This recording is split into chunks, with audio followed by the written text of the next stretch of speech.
Produser kami memaksa kami untuk jalan di pinggir jalan dan agak mengganggu arus lalu lintas ini. Kami mohon maaf buat pengguna yang kebetulan nonton malam hari ini. Tapi ini adalah kampungnya Habib Rizik nih. Petamburan merupakan kampungnya mulai dari lahir di sini? Saya lahir di sini. Besar di sini? Besar. Saya punya ibu, ayah, nenek. Di sini semua? Semua lahir di Petamburan. Nah, ini Petamburan kan bukan hanya ada orang Islam kan? Ya. Jadi Habib juga berinteraksi juga dengan orang-orang non-muslim dan juga dari berbagai etnis gitu kan? Di Petamburan ini ada 5 gereja. Dan hubungan kita masyarakat muslim di sini dengan gereja-gereja tersebut sangat baik. Nah, dan selama ini tidak pernah ada konflik. Jadi kerukunan antar umat beragama di Petamburan itu sangat-sangat terjaga.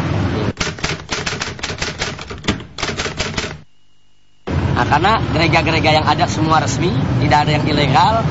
Nah, kemudian mereka juga tidak pernah melakukan hal-hal yang negatif yang mengganggu daripada ketenangan masyarakat. Dan masyarakat sangat toleran dengan mereka. Oke. Saya pikir no problem. Dan saya sendiri SMP-nya pernah di SMP Kristen.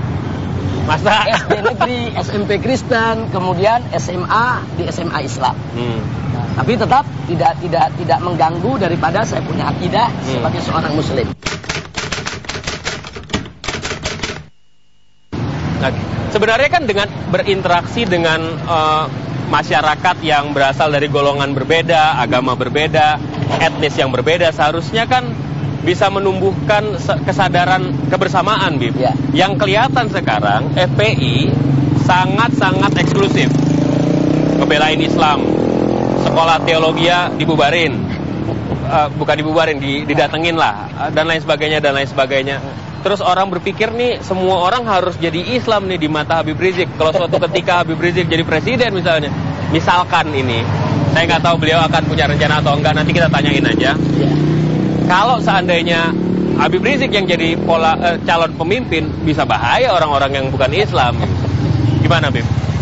Jadi begini, saya dan kawan-kawan di Front Pembela Islam, kita sangat menghargai pluralitas. Kita sangat menghargai kemajemukan, keragaman, dan kita selalu ingin membangun kebersamaan. Tapi FPI menolak pluralisme. Jadi FPI menerima pluralitas, tapi FPI menolak pluralisme.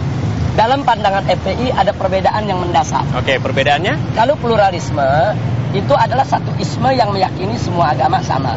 Oke. Semua agama pasti masuk surga. Sehingga seorang muslim yang meyakini kebenaran Islam dipaksa oleh pluralisme untuk mengakui kebenaran ajaran Islam. Begitu juga sebaliknya.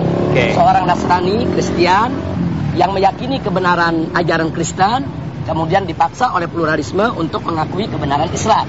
Ini bagi FPI tidak fair, karena pemaksaan tidak boleh ada. Nah, karena itu FPI menolak pluralisme, karena pluralisme bagi FPI pencampur adukan akidah. Yang boleh hanya keberagaman. Nah, adapun pluralitas itu adalah keragaman. Artinya begini, kita dengan umat beragama apapun harus saling menghormati, harus saling menghargai, harus saling bekerja sama untuk menciptakan ketenangan dan keamanan.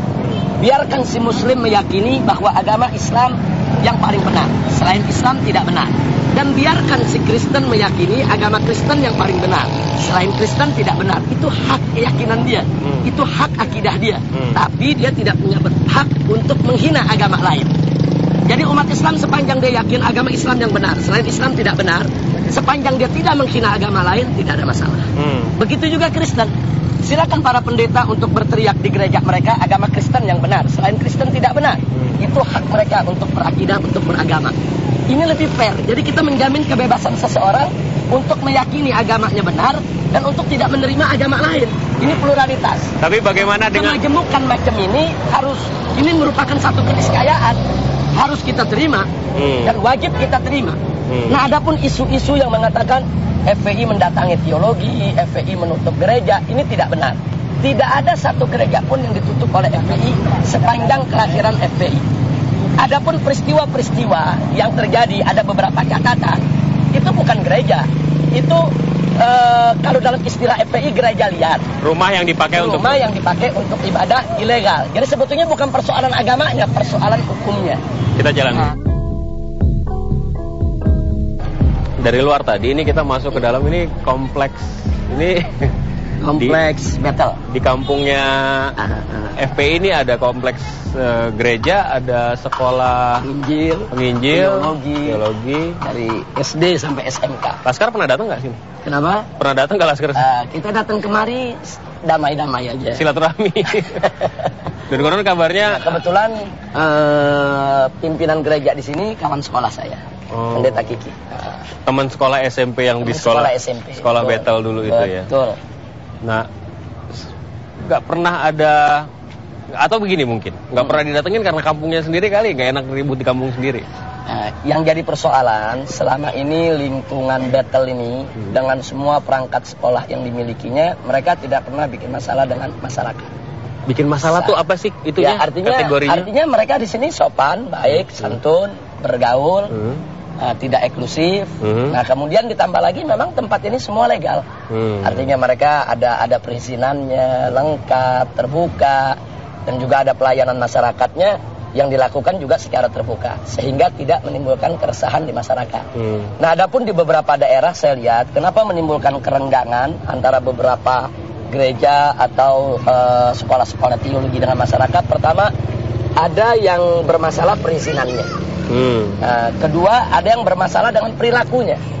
Nah, ini kan juga problem ya. Bib, kalau urusan perilaku juga yang ngurusin FPI repot banget nanti FPI kerja. Saya nggak katakan FPI, tapi saya hanya katakan di sini bahwa perilaku seseorang di suatu wilayah itu menentukan apakah masyarakat bisa menerima atau tidak terima. Ini bukan menyangkut FPI saja. Oke. Jadi kalau kita dari datang dari mana begitu ya, kemudian tinggal di daerah seseorang, kemudian kita tidak bisa menyesuaikan diri dengan kesantunan, keramahan, etika, norma-norma, itu kan akan menimbulkan problem. Dan ini nggak melihat agama mereka. Balik lagi nih pertanyaannya, Bib. Iya. Kalau misalnya itu menimbulkan keresahan secara sosial, yang ngurusin udah ada bukan? Polisi yang ngurusin misalnya, atau ada saluran-saluran melalui camat lah, melalui lurah lah gitu. Kenapa FPI ini gini nih, orang menangkap FPI itu kok gemesan gitu loh, dikit-dikit maju, dikit-dikit terlibat gitu. Ya, jadi begini, saya pikir ada satu hal yang perlu diluruskan, bahwa setiap aksi yang dilakukan FPI dalam persoalan apa saja itu ada prosedur. Nah, di antara prosedurnya adalah bagaimana kita mendorong pemerintah setempat, bagaimana mendorong keamanan setempat, bagaimana kita mendorong instansi-instansi yang terkait. Ini dilakukan oleh FPI bisa berbulan-bulan, bahkan ada yang bertahun-tahun. Jadi setiap persoalan harus kita ikuti prosedur terlebih dahulu. Tapi kemudian yang gini, media menangkap potret ketika huru-hara terjadi. Iya. Artinya kan itu kan juga ada perannya FPI di dalamnya gitu. Media kan bukan media yang sekarang begini, kalau kita bicara media, pada saat FPI menjalankan prosedur, media kan kita undang. Oke. Pada saat kita berikan surat itu kan kita bikin tembusannya. Pada saat kita melakukan satu perbuatan kan kita buat konferensi pers. Artinya media sebetulnya sudah tahu itu. Kita kalau masyarakat memang kan tergantung bagaimana media mempublikasikannya. Nah, banyak media, kita tidak bicara semua media ya. Banyak media entah apa pertimbangannya ini tidak dipublikasikan. Sehingga begitu terjadi anti klimaksnya, katakan terjadi bentroan atau terjadi sesuatu yang punya nilai berita, baru media beritakan. Bagi media sebetulnya mereka sudah tahu prosedur ini, tapi bagi masyarakat mereka kan tidak tahu prosedur. Akhirnya masyarakat menilai FPI ujuk-ujuk merusak. Ini kan nggak punya cita-cita masuk penjara lagi kan, Bib? Atau laskarnya masuk penjara lagi kan? Aneh nggak tahu nanti waktu masuk penjara kemarin sempat nonton tenis apa enggak? Tapi ya setahu saya masuk penjara nggak enak gitu. Nah, ke depan ini, ke depan visi seorang Habib Rizik terhadap FPI itu apa? Ya. Apakah mau ya begini-begini aja terus gitu? Atau melakukan sesuatu yang lebih besar yang maslahatnya dirasakan orang walaupun ada stigma, ada desain untuk merusak FPI dan lain sebagainya. Visi Anda ke depan seperti apa? Jadi begini, pertama saya mau garis bawahi seorang dai, aktivis dakwah tidak boleh bercita-cita untuk dipenjara. Penjara nggak boleh jadi cita-cita. Penjara itu adalah resiko perjuangan. Nah, artinya kita harus sebisa mungkin menghindar dari praktek-praktek yang bisa mengantar kita kepada penjara. Itu harus kita hindarkan. Artinya bermain yang lebih cantik, yang lebih manis, yang lebih elegan. Itu kita semua aktivis termasuk FPI. Saya jelas. Terima kasih. Terima kasih atas waktunya. Jadi FPI Pancasilais. Itu kata ente. Saya cuman nganterin ente ketemu sama masyarakat yang ada di rumah. Jadi artinya Pancasila jangan disalah tafsirkan lah.